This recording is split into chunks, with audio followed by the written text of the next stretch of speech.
বলতেছে, হ্যাঁ আমার সর্বনাশ করে ফেলছে, আমার সর্বনাশ করে ফেলছে।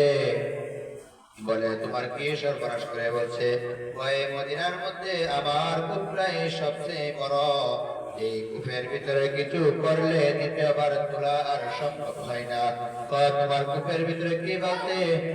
আমার বালতিটা ছিঁড়ে কূপের ভিতরে বলছে, এই বালতি আর কোনোদিন তোলা সম্ভব হবে না, সম্ভব হবে না। তারপর আমার রাগ উঠছে, তো একটা থাপ্পড় মেরেছি।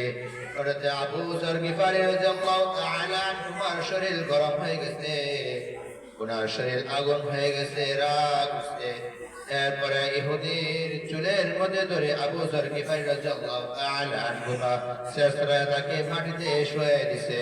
এরপরে আবার বলছে, বলে তোমার এত বড় সাহস, এত বড় সাহস, তুমি কার গায়ে হাত তুলছ, কার গায়ে হাত তুলছ? তোমার এত বড় সাহস কে দিয়েছে?